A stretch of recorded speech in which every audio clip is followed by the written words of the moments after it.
செய்ய முடிந்தவன் சாதித்து கொண்டிருப்பான். செய்ய முடியாதவன் மற்றவர்களுக்கு போதித்து கொண்டே காலத்தை கழித்து கொண்டிருப்பான். சிங்காரவேலனுக்கு அரோகரா. என் தங்கமே, உன் சிங்காரவேலன் இன்று உனக்கு நல்ல செய்தியோடு வந்திருக்கின்றேன். இந்த பதிவு முழுக்க முழுக்க உனக்கு மட்டுமே சொந்தமான பதிவு. இன்று இரவுக்குள் இந்த சிங்காரவேலன் என் வார்த்தைகளை நீ கேட்டுவிடும் பட்சத்தில் எண்ணி 2வது நாளில் உன் வாழ்க்கையில் நீ வேண்டிய உன்னுடைய ஒவ்வொரு விருப்பங்களும் நிறைவேறிக் கொண்டிருக்கும் என்பதில் எந்த ஒரு மாற்று கருத்தும் கிடையாது. என் தங்கமே, இந்த வாழ்க்கை சில நேரங்களில் உன்னை அதிகப்படியான மனவேதனைகளை கொடுக்கக்கூடிய பல பிரச்சனைகளோடு உன்னை பிணைத்து வைத்து வேடிக்கை பார்த்து கொண்டிருக்கும். அவ்வாறான சூழ்நிலையில் மனதை அமைதிப்படுத்தி கொண்டு நீ பொறுமையோடு இருக்க வேண்டும். இந்த சூழ்நிலையிலும் மற்றவர்களுக்கு உதாரணமாக நீ வாழ வேண்டும். எதனால் தெரியுமா? வாழ்க்கை இது போன்ற பிரச்சனைகளுக்குள் உன்னை பின்னி எடுக்கும் பொழுது எந்த ஒரு தவறான முடிவுகளையும் எடுத்து விடக்கூடாது. கஷ்டத்தை தானே எப்போதும் நமக்கு தெய்வம் கொடுக்கிறது என்று சொல்லி தேவையில்லாத விஷயங்களின் மீது உன்னுடைய கவனத்தை நீ செலுத்தக்கூடாது. என்ன நடந்தாலும் சரி, நீ எப்பொழுதும் மற்றவர்கள் முன்னிலையில் நல்ல பிள்ளையாக வாழ்ந்து காட்ட வேண்டும். உன்னை சுற்றி எத்தனை பேர் வேண்டுமானாலும் இருக்கட்டுமே, அப்பொழுதெல்லாம் நிச்சயமாக என் தங்கம், தெய்வம் உன் மீது தன் பார்வையை செலுத்தி இருக்கின்றது என்பதனை நீ நினைத்து பெருமைப்படலாம். யாருமே இல்லை என்றால் என் தங்கம், தெய்வமே உன்னோடு வந்துவிட்டது என்பதனை நீ உணர்ந்து விடலாம். அதனால் என்ன இல்லை, என்ன இருக்கின்றது என்பதனை எல்லாம் எண்ணி வருத்தப்படாதே. எந்த சூழ்நிலையிலும் உன் முருகன் சிங்காரவேலன் நான் உன்னோடு இருக்கின்றேன் என்பது மட்டும் உன் நினைவில் இருக்கட்டும். நீயாக வாழ நினைத்தால் உன்னுடைய மகிழ்ச்சிக்கு ஒருபோதும் எல்லை இருக்காது. நீ மற்றவர்களைப் போல வாழ நினைத்தால் நிச்சயமாக உன் வாழ்க்கையில் மகிழ்ச்சிக்கு வாய்ப்பு என்பது ஒருபோதும் இருக்காது என்பதனை நீ புரிந்து கொள்ள வேண்டும். என் தங்கமே, எப்பொழுதும் மகிழ்ச்சியாக இருப்பதற்காக எதுவும் நிலையற்றது என்பதனை உன் புத்தியில் ஏற்றி வைத்துக்கொள். எந்த விஷயத்திற்காக ஆசைப்படுகின்றோமோ அதைத்தான் நினைத்து நினைத்து நாம் வேதனைப்படுகின்றோம் அல்லவா? அதனால் எதுவுமே நிலையற்றது என்பதனை நாம் புரிந்து கொண்டோமானால் நிச்சயமாக வாழ்க்கையில் என்ன நடந்தாலும் உன்னால் அதை தாங்கிக் கொள்ள முடியும். நிலையற்ற நிழலான இந்த விஷயங்களை எல்லாம் நீ தவிர்த்துவிடு. உன்னுடைய அமைதியை எந்த ஒரு விஷயம் வந்து கெடுத்து கொண்டிருந்தாலும் உடனே அதனை நீ உதறி தள்ளிவிடு. உண்மையான நிம்மதி என்பது எப்பொழுதுமே தனக்குள் தான் இருக்கின்றது என்பதனை புரிந்து கொண்டு தன்னிடத்திலிருந்து அந்த நிம்மதியை தன்னால் பெற முடியும் என்பதனை நீ உணர்ந்துவிட்டால் போதும். நிலையற்ற ஒன்றின் முடிவு எப்பொழுதுமே கவலைகளைத்தான் உனக்கு ஏற்படுத்தும் என்பதனை நினைவில் கொண்டு அதிலிருந்து நீ விலகி இருக்க பழகிக்கொள்.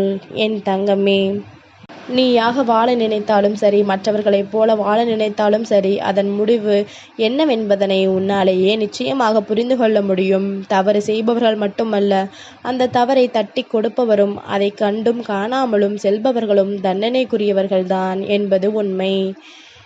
எப்பொழுதும் ஊக்கம் நிறைந்த ஒரு உழைப்பாளி இங்கு இருக்கின்றான் என்றால் ஊசி முனையில் கூட நடந்து கூட முன்னேறி விடுவான். எப்பொழுதும் எவன் ஒருவன் தனக்குள் ஏக்கத்தை மட்டும் வைத்து கொண்டு எந்த ஒரு முயற்சிகளையும் செய்யாமல் இருக்கின்றான் என்றால் நிச்சயமாக அது போன்ற சோம்பேறிகள் எவ்வளவு படிகள் தான் முன்னாடி இருந்தாலும் அதை ஒரு அடி கூட நகர்த்தி விட மாட்டான்.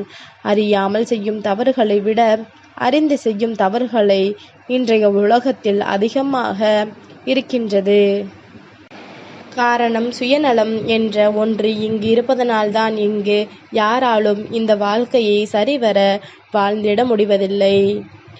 யாருடைய நலனையும் நாசம் செய்யும் எண்ணம் இங்கு எல்லோருக்கும் இருக்கின்றது.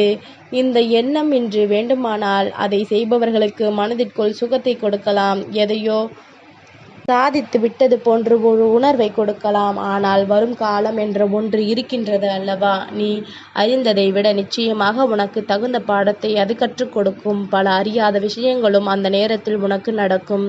அதனால் எதையுமே சிந்தித்து செயலாற்ற வேண்டும் என்பதனை புரிந்து கொள்ள வேண்டும். நாம் நடந்து செல்லும் பொழுது கால் வலிக்கத்தான் செய்யும். சற்று அமர்ந்திருந்தால் அந்த வலி போய்விடும். அதுபோல துன்பங்களை நினைத்து கொண்டே இருந்தாயானால் மேலும் துன்பங்கள் தான் உனக்கு வந்து கொண்டிருக்கும். சற்று மனதை திசை திருப்பி விட்டோமானால் அந்த துன்பங்கள் மறந்து உன்னுடைய மனதிலேயே லேசாகிவிடும். எண்ணங்கள் சுமப்பதும் இறக்கி வைப்பதும் உன்னுடைய கைகளில் தான் இருக்கின்றது என்பதனை மறந்து விடாதே. மீளவே முடியாத துயரம் என்ற ஒன்று இங்கு எதுவும் கிடையாது. முயற்சி செய்தால் தினமும் நிச்சயமாக வாழ்க்கையில் மாற்றங்கள் வந்து கொண்டே இருக்கும். உன்னுடைய மனதும் தானாகவே மாறத் தொடங்கிவிடும். உண்மையான அன்பு எங்கு நிராகரிக்கப்பட்டாலும் இழப்பு உன்னதற்கு கிடையாது. உன்னை யார் நிராகரித்தார்களோ அவர்களுக்குத்தான் இழப்பு என்பதனை முதலில் நீ புரிந்து கொள் என் தங்கமே. பொய்யாக நீ ஒருவரிடத்தில் பேசும் 1000 வார்த்தைகளை விட உண்மையாக நீ வெளிப்படுத்தக்கூடிய ஒரு நிமிட கோபமே இங்கு சிறந்தது என்றுதான் சொல்ல வேண்டும். யாரிடத்திலும் நாம் எப்போதும் உண்மையாக இருக்க வேண்டும். எப்படி நம்மிடத்தில் எல்லோரும் உண்மையாக இருக்க வேண்டும் என்பதனை நாம் எதிர்பார்க்கின்றோமோ அதுபோல நாமும் மற்றவர்களிடத்தில் உண்மையாக இருக்க வேண்டும் என்பதனை முதலில் புரிந்து கொள்ள வேண்டும். என்ன நடந்தாலும் எது வந்தாலும் இந்த வாழ்க்கையில் உன்னை தேடி வந்து கிடைக்கின்ற எல்லா உண்மைகளையும் நீ தொலைத்துவிடக்கூடாது. உன்னை சுற்றி நடக்கின்ற ஒவ்வொரு விஷயங்களையும் நீ ஒருபொழுதும் விட்டுவிடக்கூடாது. எங்கே உனக்கு என்ன நடக்க வேண்டும், எந்த இடத்தில் இந்த வாழ்க்கை உனக்கு என்ன கொடுக்க வேண்டும் என்பது விதியாகின்றதோ அந்த நேரம் அந்த இடத்தில் இந்த வாழ்க்கை உனக்கான வாய்ப்புகளை ஒரு சேர பெற்று கொடுக்கும் என்பதனை நீ மறந்து விடாதே.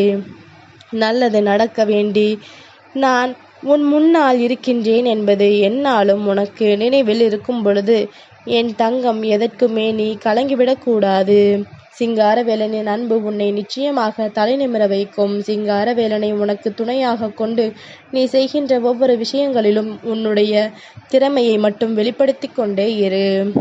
முருகனை நினைத்து நீ கோஷம் போடுகின்ற நேரங்களில் எல்லாம் உனக்குள் என்னென்ன மாற்றங்கள் வருகிறது என்பதனை நீ உணர வேண்டும். நீ கனவிலும் நினைத்து பார்த்திட முடியாத அளவிற்கு பேரதிசயங்கள் இந்த வாழ்க்கையில் உனக்கு நடக்கும் என்பதனை நீ புரிந்து கொள்ள வேண்டும்.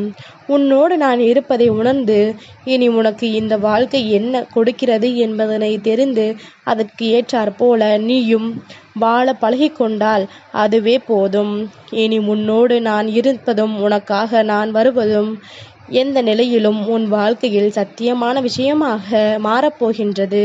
பல நன்மைகளை இந்த வாழ்க்கையில் உணர்ந்து நீ பெருமகிழ்ச்சியை அடையக்கூடிய நேரம் உனக்கு நெருங்கி வந்துவிட்டது. உன்னோடு என்றும் என்றென்றும் நான் இருக்கின்றேன் என்பது மட்டும் உன் நினைவில் இருந்து விட்டாலே போதும். இனி எதற்கும் கலங்கிட அவசியமில்லை. இனி எந்த நிலைக்கும் இந்த வாழ்க்கையை நினைத்து நீ வேதனைப்பட எந்த ஒரு அவசியமும் இல்லை என்பதனை தெரிந்து கொள். அது போதும். இனி எல்லாமும் உன்னுடைய சூழ்நிலைகளை நிச்சயமாக நல்லபடியாக மாற்றிக் கொடுக்கும். ஆசைப்பட்டதை விட அதிகப்படியான நன்மைகள் உன்னை வந்து சேரும் என்பதனையும் என் தங்கம் நிச்சயமாக நீ தெரிந்து கொள்வாய். உனக்கு வாக்கு கொடுப்பது இந்த சிங்காரவேலன் நானாக இருக்கும் பொழுது எதற்கு உனக்கு கவலை? இந்த சிங்காரவேலன் உன் முன்னால் நின்று உனக்கு அத்தனை விஷயங்களையும் சொல்லிக் கொடுக்கும் பொழுது எதற்கு உனக்கு அதை பற்றிய சிந்தனை? வருத்தப்படாதே. வாழ்க்கையில் எதை நினைத்தும் வேதனைப்படாதே. உன்னை சுற்றி வருகின்ற எல்லாமும் இனி என்றும் என்றென்றும் உன்னை நல்வழிப்படுத்தட்டும். நான் சொன்னது போல இன்று என் வார்த்தைகளை கேட்ட என் தங்கம் நிச்சயமாக நாளைய விடியலில் நீ மனது சந்தோஷமாகத்தான் ஒவ்வொன்றையும் தொடங்குவாய். ஏனென்றால் இந்த சிங்காரவேலனின் அருளும் இந்த வாழ்க்கையில் உனக்கு நிலையாக நிலைத்து நிற்கும் என்பதனை நீ மறந்து விடாதே. முருகனின் அன்பு என்றும் என்றென்றும் உனக்கு சொந்தமானது. சிங்காரவேலனுக்கு அரோகரா.